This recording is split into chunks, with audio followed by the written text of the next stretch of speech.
Bonjour, ça y est, nous sommes en septembre. C'est la rentrée pour beaucoup d'entre nous. Et le mois d'août se termine avec une pleine lune en Poisson, dotée d'une très forte énergie de libération, puisque c'est la deuxième pleine lune du mois d'août. Quelque chose peut donc sortir de notre vie, comme une relation, un travail, un traumatisme ou autre chose. Pourtant, pour inaugurer ces nouvelles énergies, nous avons Mercure, Vénus, Saturne, Neptune, Uranus et Pluton qui sont rétrogrades. Oui, 6 planètes en même temps. Je vous ai déjà expliqué à quel point c'est significatif, surtout que là, nous avons eu une période où Mercure et Vénus ont rétrogradé ensemble, ce qui a intensifié les énergies. Donc nous avons sans doute l'impression de tourner en rond depuis quelques semaines. Mais alors que notre réalité extérieure peut être brouillée, ralentie d'une manière ou d'une autre par ces rétrogradations, notre monde intérieur peut et doit devenir un sanctuaire. Parce que notre monde intérieur, c'est notre boussole. Et c'est ce que vient aussi nous rappeler cette pleine lune en Poisson. Nous avons...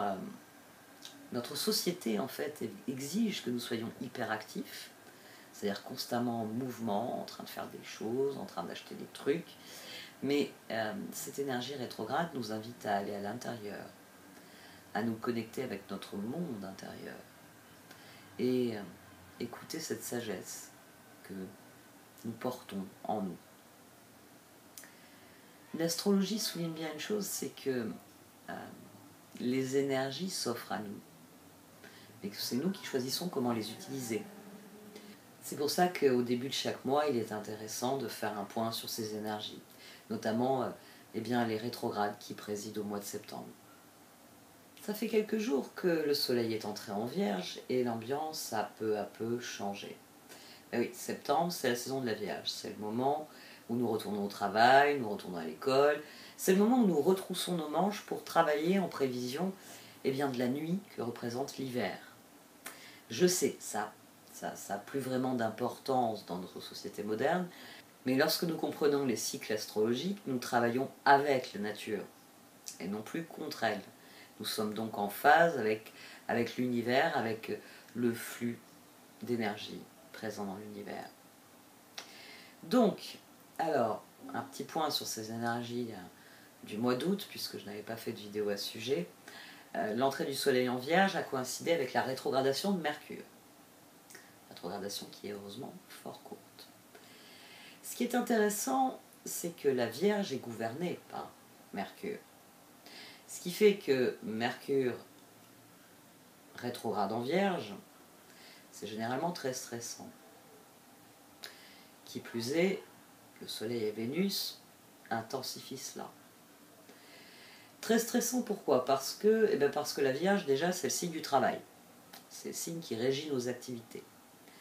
Donc, cette rétrogradation peut nous pousser à assumer du travail supplémentaire, du travail, en plus quand je dis travail, c'est à entendre dans tous les domaines de la vie.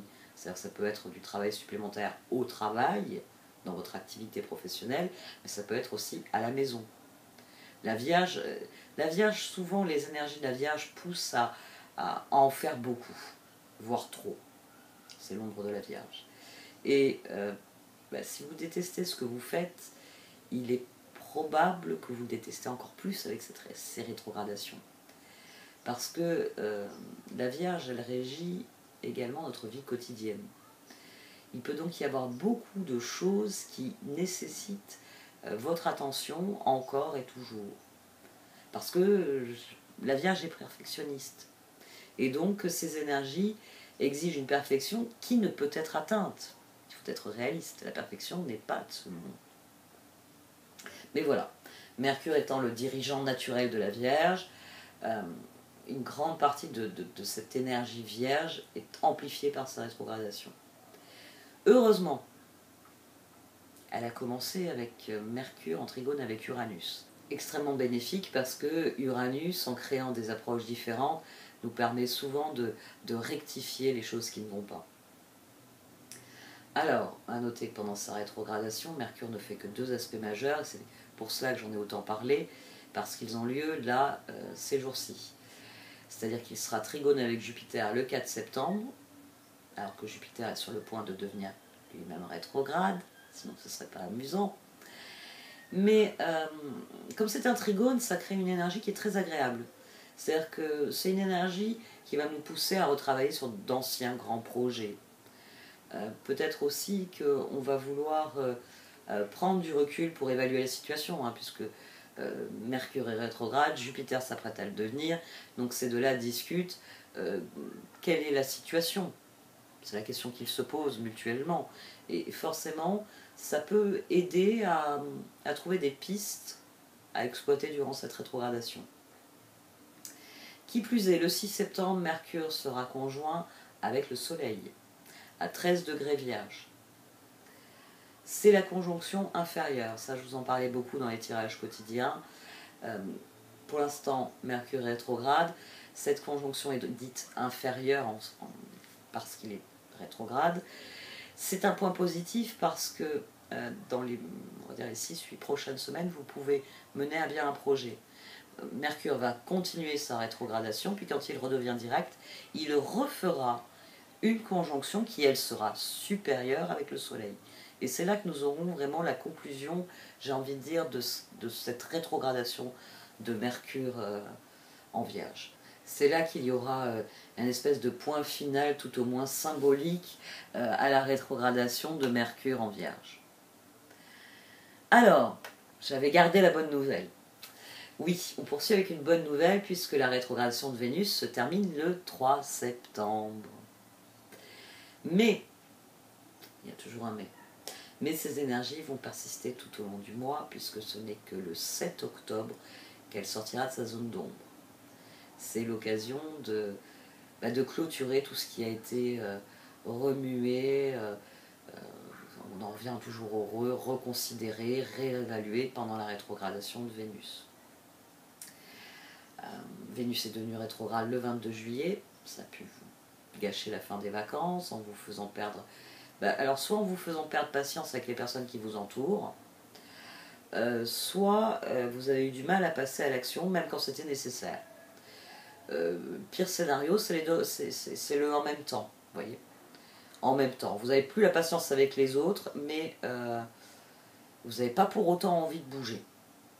Ça, c'est le en même temps, c'est toujours un problème, parce qu'une rétrogradation de Vénus, surtout en Vierge, ça a pu nous faire fuir toutes les responsabilités. Mais l'aspect positif, parce qu'il y a toujours un aspect positif au transit, c'est peut-être que vous avez renoué avec des projets créatifs, ou même avec d'anciens passe-temps. Ou le point négatif, vous avez renoué avec un ex, et c'était peut-être pas forcément une bonne idée. Ça, c'est à vous de voir. Je pense que vous en aurez le cœur net d'ici octobre, justement, la fin de la phase d'ombre. Donc, je le disais, le problème c'est le en même temps. Ben oui, parce que Vénus redevient direct, mais comme je vous l'ai dit il y a quelques minutes, Jupiter devient rétrograde en Taureau, en même temps, le 4 septembre. Et il se trouve que Vénus redevenue directe est en carré avec Jupiter qui devient rétrograde. Donc ce carré Vénus-Jupiter crée une dynamique paresseuse. Et je vous dis, les énergies, elles n'ont pas envie qu'on se bouge. Même si c'est l'époque de l'année où il faut se bouger. Oui, le carré entre Vénus qui redevient direct, Jupiter qui devient rétrograde, ça crée une dynamique paresseuse. Donc c'est un transit qui vient saboter notre motivation. Et la seule solution, vraiment c'est la seule, c'est de beaucoup travailler notre motivation. Parce que sinon on va avoir du mal à avancer. Et en faisant un petit point sur les énergies, je me suis dit ça va pas aider les étudiants, ça va pas aider mes enfants à reprendre une année scolaire dans de bonnes conditions, parce que ces énergies qui bousculent exigent en même temps que nous prenions notre temps. Mais ces énergies nous bousculent tout de même, parce que elles ouvrent les vieux dossiers, elles veulent savoir à quoi s'en tenir, elles veulent savoir où on en est et où on va. Et c'est le moment de vous parler de Mars. Parce que Mars est entré en balance le 27 août. Mais, hélas, 3 fois hélas, pour moi qui suis Soleil, Mercure, balance, Mars est en exil en Balance, il ne peut pas se battre comme à son habitude. L'avantage, c'est vu la situation tendue au niveau international, on va sûrement apprécier cette énergie balance qui exige des négociations, qui exige des compromis, qui recherche une solution, mais une solution qui convienne à tout le monde. Hein. C'est le propre de la balance, c'est de trouver, c'est de créer l'harmonie. Alors que Mars aime affirmer son indépendance en se montrant compétitif, voire même très véhément lorsqu'il désire quelque chose. C'est pour ça qu'il est en exil en Balance. Donc Mars en Balance, ben c'est militant pour la paix. C'est celui qui utilise des moyens non violents pour apporter des changements. C'est le fameux slogan « Faites l'amour, pas la guerre ». Mars en Balance. Et il reste en Balance jusqu'au 12 octobre, pour mon anniversaire, tiens. Alors, je vous l'ai dit, la Balance recherche la paix à tout prix. Mais ce qu'il y a de bien avec les Balances, c'est qu'elles sont suffisamment éprises de justice pour lui laisser manœuvrer Mars quand la liberté est bafouée. Et puis, Mars et Vénus vont s'entraider, parce qu'on va avoir un sextile entre Mars et Vénus tout au long du mois, et Vénus va donc encourager Mars à suivre son cœur. Et la Balance est sensible à cette énergie. Donc ça devrait être un transit bien plus facile que d'habitude pour Mars. En fait, ça devrait lui donner le temps de décider des changements qu'il effectuera quand il entrera en Scorpion. Parce que faites confiance à Mars. Hein. D'accord, Balance, d'accord, on va négocier, mais il en profite pour faire l'état des troupes et l'état des lieux, et éventuellement prévoir le prochain champ de bataille.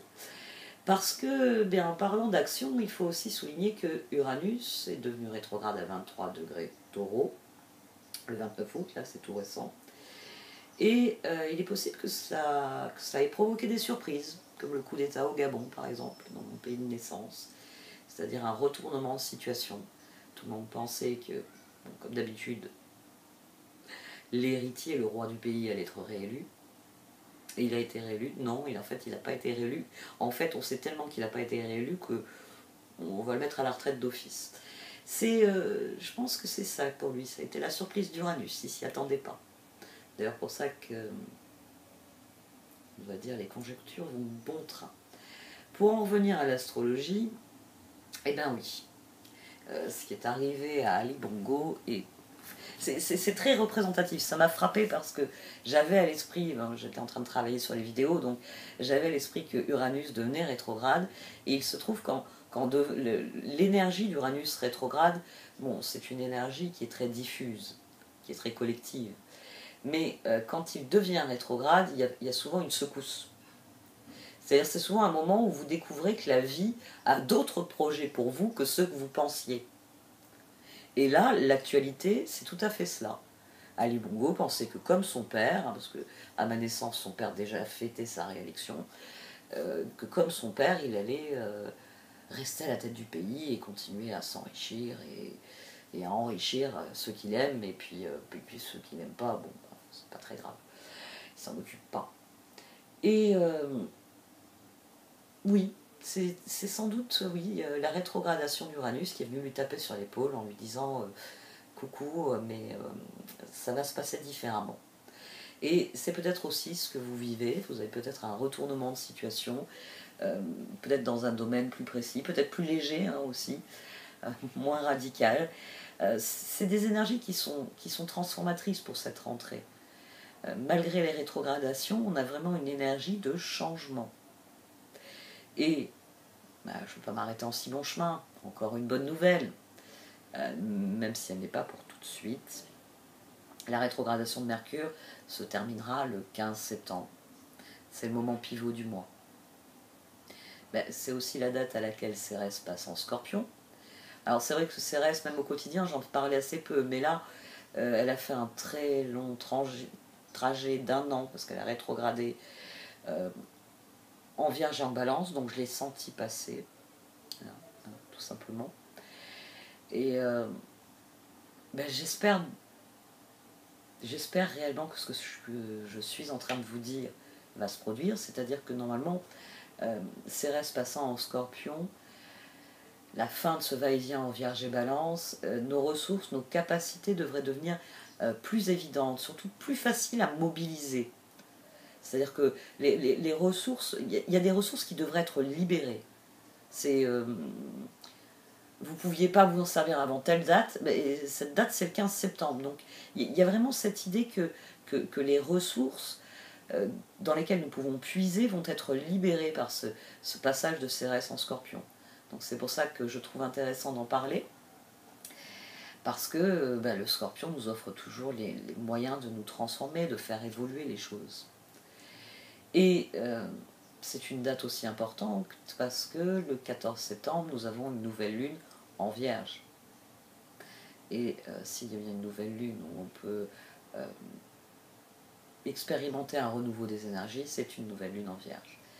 Alors il y aura la fin de la rétrogradation de Mercure, ça va nous permettre de retrouver notre concentration, mais surtout grâce à cette nouvelle lune, dans le signe, j'ai dit perfectionniste, je peux dire aussi méticuleux, de la Vierge, eh bien, nous sortons de la rétrogradation de toute cette énergie stagnante que nous avons eue en Vierge.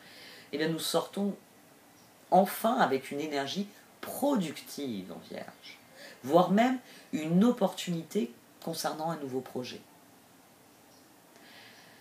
Donc voilà, le mois de septembre se conclura avec l'entrée du Soleil en Balance, ce qui va tourner notre attention vers les relations, j'y reviendrai à ce moment-là. Et la pleine lune en Bélier nous concentrera sur nos désirs et nos besoins. Alors elle aura lieu le 29 septembre, Bélier étant opposé à la Balance. Je pense qu'il va y avoir des choses à dire sur la relation à l'autre d'ici la fin du mois. Mais là, déjà, préoccupez-vous des 15 prochains jours. Regardez les situations se débloquer à la mi-mois. On refera un point à ce moment-là et on verra bien comment aborder le mois suivant. Merci de m'avoir écouté. Vous pouvez liker, vous pouvez commenter ou partager cette vidéo. Vous pouvez aussi regarder les tirages au Shosen qui recoupent certaines de ces énergies, très sûrement. Merci encore une fois de m'avoir écouté. Au revoir.